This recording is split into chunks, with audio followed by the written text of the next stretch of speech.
todos, olá a todas. Vamos iniciar aqui mais uma aula de história.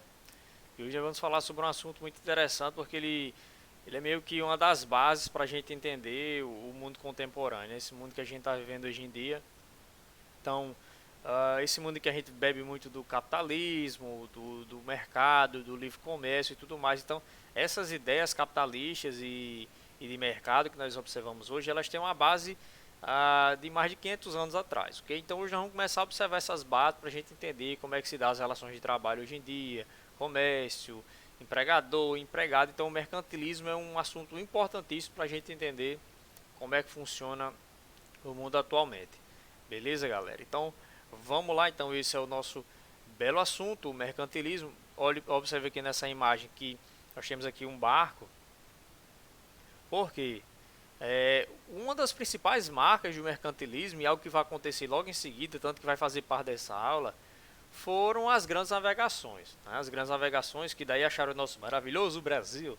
O Brasil foi encontrado nesse contexto, encontrado entre aspas, porque já tinha índio aqui. Ele foi mostrado ao mundo europeu, que era quem contava a história, então por isso que eles vão ter esse mérito aí de ter descoberto o Brasil. Mas enfim, então, uma das marcas do mercantilismo vai ser o colonialismo. E esse colonialismo ele vai acontecer principalmente através das grandes navegações. Então, observa aqui. Nessa imagem nós podemos observar vários bizus, várias dicas de coisas que nos remetem ao mercantilismo. Nós temos o barco, que representa as grandes navegações. Deixa eu pegar aqui minha canetinha. Nós temos aqui o barco, né? E nós temos também uma balança. O que representa essa balança aqui? Observe, pessoal. Uma das marcas do mercantilismo era que a nação ela tivesse uma balança comercial favorável. E o que seria uma balança comercial favorável? É você gastar menos do que você lucra.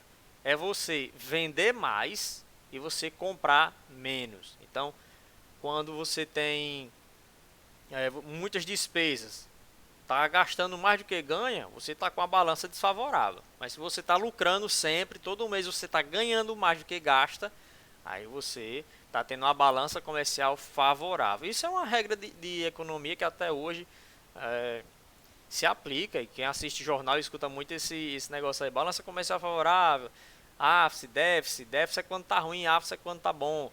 Ok? Então, grandes navegações aqui. Balança comercial favorável era um dos principais objetivos dos mercantilistas. Daí vai vir o descobrimento de novas terras. E o que eles mais buscavam nessas novas terras eram os metais preciosos. Então está aqui o ouro.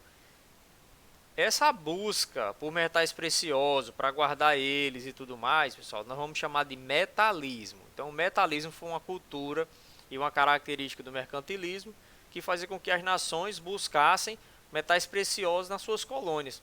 Por quê? Porque a riqueza das nações naquele período era medida pela quantidade de metais preciosos que eles tinham. Okay? Então, só dessa imagem aqui já daria para eu dar uma aula, né? Mas vamos ver detalhadamente, passo a passo aí do que foi o mercantilismo e posteriormente nós iremos ver como foram as grandes navigations, em inglês, navegação. O professor aqui fala inglês também, fala bastante inglês. Então vamos lá. Ó. Aqui alguns conceitos, né, do mercantilismo. Lembrando que os dois assuntos da aula é esse, mercantilismo e expansão marítima. Né? Já saímos da Idade Média, estamos na Idade Moderna e depois nós vamos ter a Idade Contemporânea. Então vamos lá. Definição. O que seria, de uma maneira bem simples, o que seria o mercantilismo? Conjunto de práticas econômicas dos estados absolutistas, ou seja, eram que os governos, os países que tinham reis, observe, absolutistas, ou seja, tinha um rei que mandava de maneira absoluta, não eram democracias. Né? O mercantilismo começou onde tinham reis muito fortes, e olha só, esses reis eram muito unidos com a burguesia. Então nós temos uma associação perfeita aqui. Nós temos um rei que quer enriquecer sua nação e nós temos burgueses que querem se enriquecer. O que eles vão fazer? Vão brigar entre si? Não, se unem. O fechamento dessa união entre burguesia e reis se dá no mercantilismo. É quando ambos unem as forças para sair pelo mundo atrás de riquezas para melhorar a economia das suas nações. Então, é um conjunto. Então, mercantilismo não é só uma coisa. Mercantilismo é um conjunto de práticas, pessoal. Ou seja, tudo que o rei fizer, junto com seus comerciantes, com seus burgueses, com seus ministros de economia, tudo que a nação fizer, tudo que o governo fizer para enriquecer, é uma prática mercantilismo. É o mercantilismo, ok? Então, mercantilismo não é só isso, não. Mercantilismo é só pegar metais preciosos, não. Mercantilismo é um conjunto de práticas econômicas, ou seja, são várias coisas. Isso variava de país para país. Então, tudo que os reis faziam em nome de suas nações, para aumentar os cofrinhos deles, para aumentar a riqueza dentro dos seus cofres, era uma prática mercantilista, ok? Então, conjunto de práticas econômicas dos estados absolutistas. Por quê? Porque tem um rei muito poderoso, por isso que a gente chama de rei absolutista. Ele mandava de maneira absoluta. Quando foi que aconteceu e quando começou esse movimento? Aproximadamente entre os séculos XV e o século XVIII. Então foi um processo que durou bastante tempo, né? Do século XV, dos anos 1400 até os anos 1700, nós vamos ter aí as práticas mercantilistas e colonialistas, que está diretamente associado. Do século XIX para frente, aí nós vamos usar um outro termo, que vocês vão ver até nas aulas de geografia, que é o neocolonialismo, que já vem pós-revolução industrial e tudo mais. Então, agora eles não vão mais estar correndo atrás de metais preciosos, mas sim de matéria-prima para suas fábricas. Então, quando não tinha fábrica, era metais preciosos. Depois da Revolução Industrial, depois da Revolução Industrial, o que vai ter? Metais preciosos e mercado consumidor. Eles vão buscar essas coisas. Então, existem colonialismo e depois nós vamos ter o neocolonialismo, que a gente vai ver futuramente. E espero que já nas nossas aulas presenciais lá dentro do sindicato, estou com saudade de dar aquelas aulinhas lá. Então, quando foi que aconteceu? Aproximadamente entre os séculos XV e o século XVIII, onde em vários países, olha aqui, em vários países da Europa, principalmente, não somente, principalmente Portugal, Espanha, França e a nossa querida Inglaterra, ok? Portugal, descobridor do Brasil, a Espanha, sua parceira, a França, né? E a Inglaterra, lembrando que a França e a Inglaterra ao longo desses anos aí, Idade Média, Idade Moderna, sempre tiveram uma rixinha uma com a outra, ok? Característica básica e fundamental, preste atenção nisso, uma característica básica e fundamental do mercantilismo é a intervenção do Estado, ou seja, do governo. Quando eu falo Estado, pessoal, estou falando de governo, do Estado na economia. Então não tem esse negócio de liberdade econômica não, o comerciante vai fazer o que ele quiser, é o comércio que vai estipular impostos, é o comércio que vai determinar os preços, não. No mercantilismo, o governo que vai dar as rédeas, o rei vai dar as rédeas junto com seus ministros, eles que vão dominar.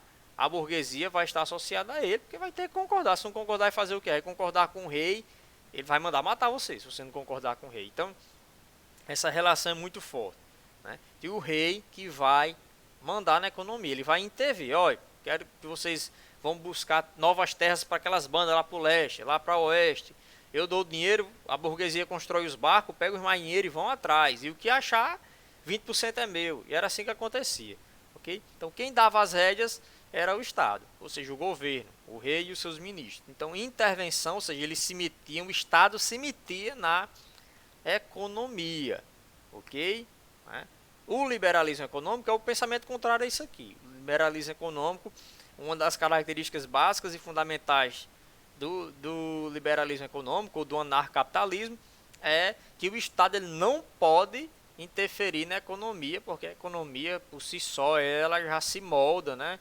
Como Adam Smith vai dizer, a mão invisível. Mas isso é um assunto para uma outra aula. Então, ó, só para vocês já começarem a aula bem. Ó. Definição, conjunto de práticas econômicas dos estados absolutistas. Quando? Aproximadamente entre os séculos XV e XVIII, onde? Em vários países da Europa, principalmente Portugal, nosso descobridor, Espanha, França e Inglaterra. característica fundamental é o Estado estar se metendo na economia. Beleza? Ó, olha aqui esse gráfico interessante aqui para mostrar essa relação que existia. O Estado absolutista é o governo, né? Nós temos o Estado absolutista, ele vai dar as rédeas do mercantilismo, ele precisa do mercantilismo para aumentar a sua riqueza. Então, ó, o Estado absolutista apoia os negócios dos burgueses. Então, o burguês teve uma ideia de viajar pelo meio do mundo, só que ele precisa ser financiado. Quem é que vai financiar? Os reis. Pedro Álvares Cabral foi financiado pela família real. Cristóvão Colombo foi financiado pela coroa espanhola. Então, sempre eram os reis que davam dinheiro para esses aventureiros caírem no meio do mar atrás de achar novas terras, ok? Então, o Estado apoia os negócios dos burgueses, né? E a nobreza, Bruno? A nobreza ficava só de perna pro ar, vivendo às custas dos impostos do povo. Então, tudo sustentado pelo Estado. A nobreza, pessoal, ela não fazia nada. Muitas pessoas nobres não faziam nada, apenas ficavam desfilando nos palácios com as mulheres com aqueles vestidos, parecia a lona de um circo gigantesco e tudo mais, e os homens ficavam lá só babando o rei, né? Então o Estado tinha uns certos gastinhos, mas pegava os impostos com a burguesia e gastava com a nobreza. E o mercantilismo? Quais eram os objetivos do mercantilismo? Um dos principais deles é o metalismo, né? Como eu comentei lá na nossa imagem inicial, o metalismo era o que? Entesouramento de metais preciosos, ou seja, guardar, colocar nos cofres, porque a riqueza de uma nação era medida pela quantidade de metais preciosos que ela tinha. Okay? Então, quanto mais ouro estocado tinha uma nação, mais rica ela era considerada. Então, guardar metais preciosos, com isso fortalecer o poder do rei. Quanto mais terras, quanto mais riqueza sua nação tiver, você vai ser um rei mais poderoso. Quais eram os meios? Quais eram os meios? Ou seja, quais eram os métodos utilizados pelo mercantilismo para conseguir isso aqui? O metalismo e fortalecer o poder do rei. Protecionismo. E o que é o protecionismo? É aumentar os impostos sobre os produtos de outras nações. Um exemplo.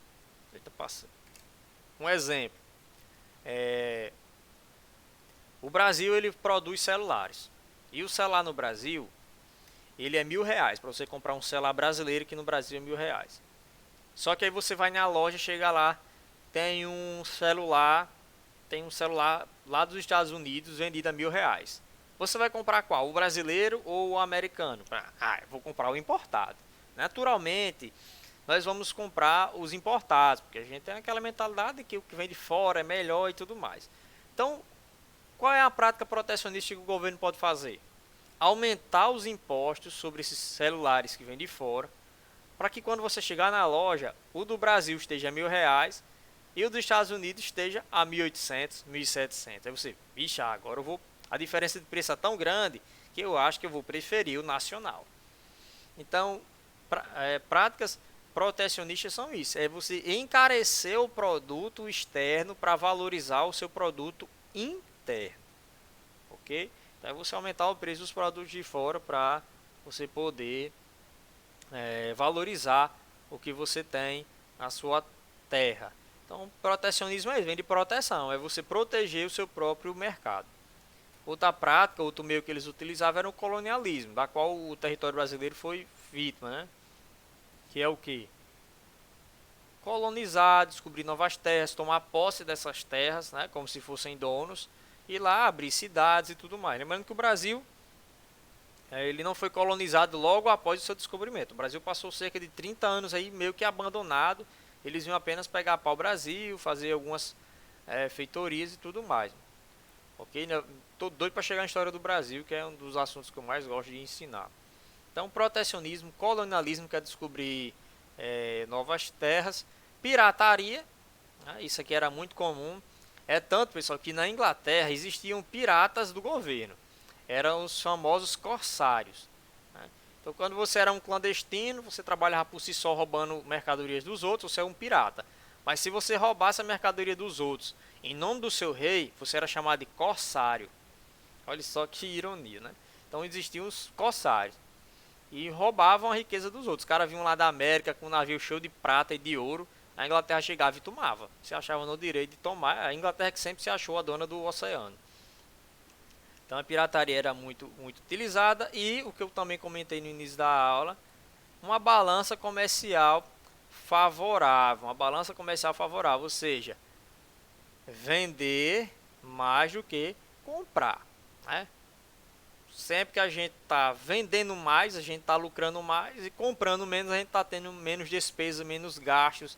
Então, isso faz com que a gente tenha sempre um lucro no final do mês. Ok, pessoal? Então, simbora. Ó, vamos falar aqui do mercantilismo na Europa. E como eu falei lá onde tem um conceito, são a prática de conjuntos e essas práticas de conjunto variavam de país para país. Então, observa que eu trouxe aqui 3 países para a gente ver a diferença. Então, nem sempre eles faziam a mesma coisa, nem sempre esse processo tinha o mesmo nome. Então, vamos lá. Ó. Na Espanha, lá na Espanha, o que eles mais faziam aí de prática mercantilista? Era o metalismo, que lá eles vão chamar de bulionismo. Bulionismo era guardar o ouro e a prata que eles retiravam principalmente da América Espanhola, ou seja, a parte da América foi colonizada pela Espanha. Então, lá na Espanha, o que nós tínhamos de mais mercantilista era o bulionismo, ou metalismo, que era estocar o ouro e a prata nos seus cofres, né? Porque a riqueza das nações era medida pela quantidade de ouro e prata, ou metais preciosos, minha língua enrolou, metais preciosos que eles tinham. Já na França, pessoal, nós temos aí o ministro das Finanças, Colbert, né? Não sei se pronunciava assim, já que é francês, deve se pronunciar Colbert, né? Colbert, o que ele faz? Ele fez lá, ó, limitação de importações, olha só, limitação de importações, ou seja, comprar menos de fora. Se a gente está precisando de algo, vamos produzir aqui para a gente evitar estar importando. Importando é trazer de fora. Então, limitação das importações, isso aqui vai ajudar e muito em uma balança comercial. Desenvolvimento de manufaturas, ou seja, da produção, as fábricas. Antes das fábricas vinham as manufaturas, ok? Na nossa aula de Revolução Industrial, vou mostrar perfeitamente para vocês essa diferença de artesanato, manufatura e industrialismo. Então, as manufaturas eram pequenas fábricas, né? Meio que artesanais, mas que já várias pessoas já vão lá, tinham ferramentas e tudo mais. Então, manufaturas de artigos de luxo, né, para não ter que comprar tudo, porcelana, vidro, joias, vamos produzir também. Criação de companhias de comércio, ou seja, órgãos do governo para administrar o comércio, cobrar impostos e tudo mais.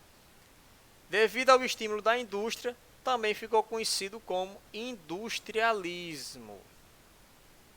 Ou seja, as práticas impostas por Colbert receberam o nome de colbertismo, em homenagem a ele, que foram tudo isso aqui. Limitar as importações, desenvolver as fábricas de artigos de luxo, né, e a criação das companhias de comércio. Aumentou tanto as indústrias na França que essa prática ficou conhecida como industrialismo. Na Inglaterra, né, o palco da Revolução Industrial, ou Industrial Revolution em inglês, a Inglaterra, o que ela fez? Ó? A adoção de tarifas protecionistas, lembra o que é tarifas protecionistas? Aumentar os impostos sobre os produtos importados, para que os produtos de fora fiquem mais caros do que os produtos da nossa nação, ok? Então, a adoção de tarifas protecionistas, desenvolvimento da frota naval. A Inglaterra tinha a frota naval mais forte do mundo, né? Tanto que até a Segunda Guerra Mundial eles deram muito trabalho. Hitler desistiu de invadir a Inglaterra por causa da marinha inglesa, que era espetacular. Então a marinha real inglesa desde sempre muito forte. Então a Inglaterra ela tinha tudo para ser uma grande nação, né? E foi nesse período. Uma frota naval muito forte, tanto barcos para comércio quanto barcos de guerra para proteger essas rotas e esses barcos mercantes. Desenvolvimento da frota naval e da marinha mercante para o comércio externo. Então, vamos comprar e vamos vender do mundo todinho, vamos globalizar. É a partir desse momento que o negócio fica globalizado, né? Antes o comércio existia só entre Ásia e Europa, agora não. Com o advento das grandes navegações, o que, é que a gente vai ter aí? A gente vai ter América, aí você pega as três Américas: América Central, América do Norte, América do Sul. Vamos ter a Oceania, a África vai entrar nesse contexto, ou seja, a palavra globalização ela começa a tomar forma nesse contexto do mercantilismo e também da expansão marítima, que são as grandes navegações. Então, lá na Inglaterra, eles tacaram um imposto sobre os produtos externos, melhoraram seus barcos para navegar todo mundo e ter proteção, barcos de guerra, desenvolvimento de manufaturas, que são as fábricas, né? Essa política ficou conhecida como comercialista e, posteriormente, ficou conhecido como uma política industrialista. Ok? Então, observe aqui, ó. Espanha, França, Inglaterra, cada uma fez de um jeitinho bem particular, né? A Espanha estocou mais ouro, a França mais comércio, a Inglaterra mais navegação, já foi para o lado mais da navegação. Então, é por isso que não existe um conceito fixo do que é o mercantilismo, porque é um conjunto de práticas. Essas práticas podem variar de nação para nação. Tá aqui o bonitão, o Colbert, deve ser assim, Colbert, já que na França é só botar o no final das palavras, você está falando francês. Ó, e aqui a gente entra nas grandes navegações, ok? Que é o assunto da nossa próxima aula. Então, segunda parte da nossa aula vai ser as grandes navegações. Forte abraço, valeu!